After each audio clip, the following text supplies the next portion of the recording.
जय माता दी साथियों, मैं नरेंद्र विश्वकर्मा आप सभी का अपने इस चैनल नरेंद्र विश्वकर्मा में हार्दिक स्वागत करता हूं।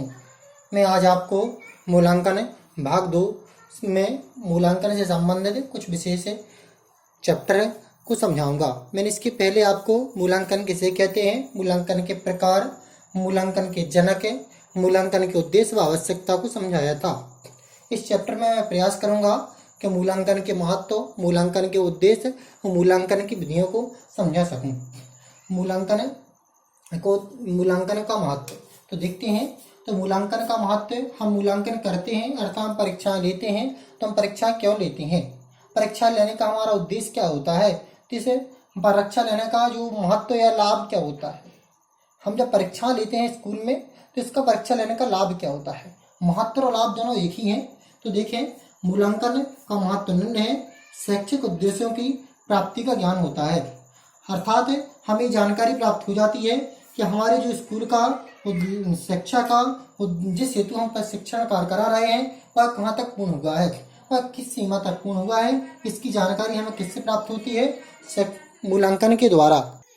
देखते हैं अगला पॉइंट, मूल्यांकन का जो अगला महत्व है, स्वाध्याय हेतु प्रेरणा।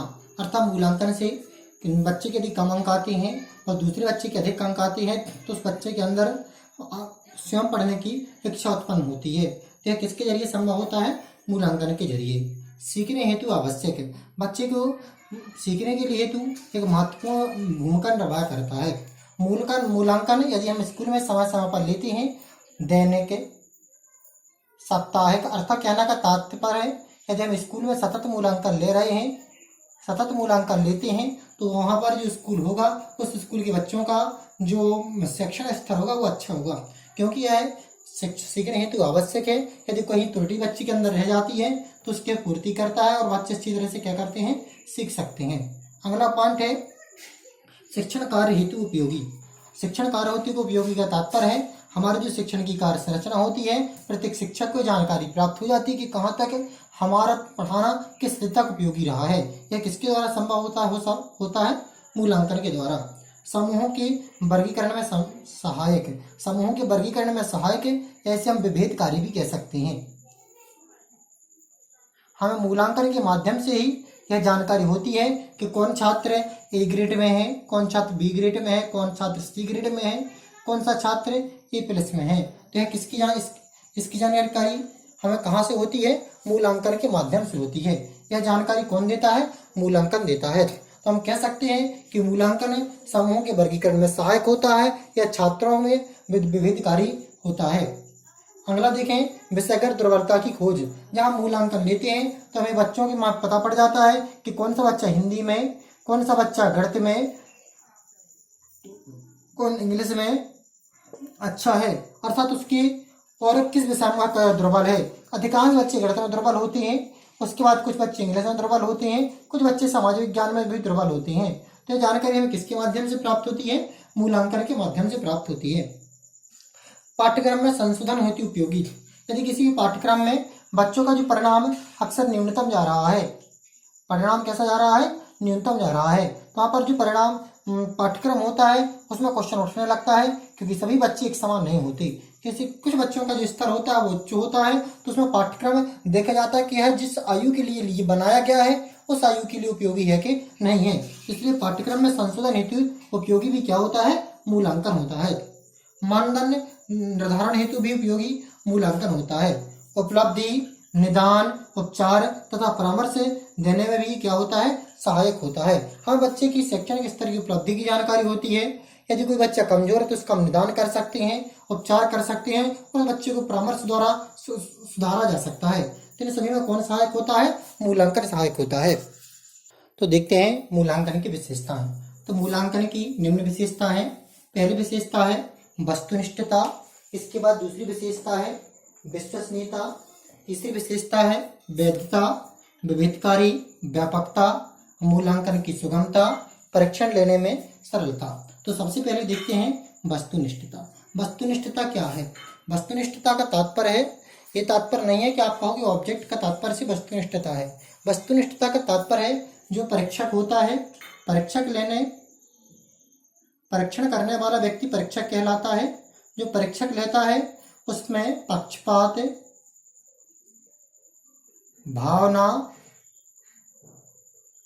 आदि का जो प्रभाव नहीं पड़ता है, अर्थात वह पक्षपात, भावना आदि से उठकर एक परीक्षण करता है तो वह कहलाता है वस्तुनिष्ठता। जैसे इस प्रक्रिया में क्या होता है, परीक्षक में पक्षपात और भावना का प्रभाव नहीं पड़ता है, और जब इस प्रकार की प्रभाव नहीं पड़ता तो वो कहलाता है वस्तुनिष्ठता। वस्तुनिष्ठता में शिक्षक अपनी रुचि, पसंद और भावना के वेग में नहीं बहता है, तो इस प्रकार का परीक्षण वस्तुनिष्ठता कहलाता है। तो मूल्यांकन की वस्तुनिष्ठता सबसे प्रमुख विशेषता होती है कि इससे जो मूल्यांकन बनाया गया हो वह वस्तुनिष्ठ हो। दूसरा है विश्वसनीयता। विश्वसनीयता का तात्पर्य है किसी भी मूल्यांकन को हमने, जैसे किसी मूल्यांकन को हमने लिया, परीक्षण कराया और हमने किसी शिक्षक से उसका मूल्यांकन करवाया, अर्थात उसकी कापियों को चेक करवाया और उसका हमने कापियों को चेक करवाया तो उसके अंक 90 प्राप्त हुए। अब हमने उसी पुस्तिका का मूल्यांकन किसी अदर शिक्षक से करवाया और वह 3 माह बाद करवाया, तो ऐसा ना हो कि हमने उससे परीक्षण करवाया, मूल्यांकन करवाया तो उसमें 90 अंक आए, दूसरे ने से मूल्यांकन करा तो उसमें 60 अंक आए, तो इसमें क्या हुआ, अधिक डिफरेंस हो गया। यदि इस प्रकार वह डिफरेंस आता है तो उसमें विश्वसनीयता का गुण नहीं है। और यदि मूल्यांकन दूसरे किसी शिक्षक से करवाया और उसने जब कॉपी का मूल्यांकन किया तो कोई खास डिफरेंस ना हो, अर्थात 2 या 3 अंकों का डिफरेंस आता है, तो वह जो मूल्यांकन का होता है वह विश्वसनीय कहलाता है। चाहे हम किसी भी शिक्षक से उसका मूल्यांकन कराएं, उसके जो परीक्षण है, परिणाम है, उसमें ज़्यादा अंतर न आए तो वह मूल्यांकन का गुण कहलाता है विश्वसनीयता। तीसरा गुण है वैधता, अर्थात हम जिस कार्य हेतु पेपर बनाया है वह उस कार्य हेतु उसका मूल्यांकन करे। अर्थात यदि हमने जो मूल्यांकन के लिए पेपर तैयार किया वह तैयार किया है गणित सब्जेक्ट के लिए, तो वह से गणित का ही मूल्यांकन हो, तो मूल्यांकन का गुण क्या कहलाता है, वैधता। अगला है विभेदकारी। मूल्यांकन के माध्यम से छात्र की प्रतिभा स्तर में क्या किया जाता है, अंतर किया जाता है। ये बताया जाता है कि कौन छात्र उच्च स्तर का है, कौन मध्य स्तर का है, कौन निम्न स्तर का है। तो यह जानकारी को किससे प्राप्त होती है, मूल्यांकन से होती है, और मूल्यांकन का गुण कहलाता है विभेदकारी। अब है व्यापकता। तो व्यापकता का तात्पर्य जब हम मूल्यांकन लेते हैं तो संपूर्ण पुस्तिका का लेते हैं, किसी एक पाठ, एक सिलेबस का ना लेकर हमने उसमें जो पाठ्यक्रम बनाया है संपूर्ण पाठ्यक्रम का मूल्यांकन करना ही व्यापकता कहलाता है। मूल्यांकन की सुगमता।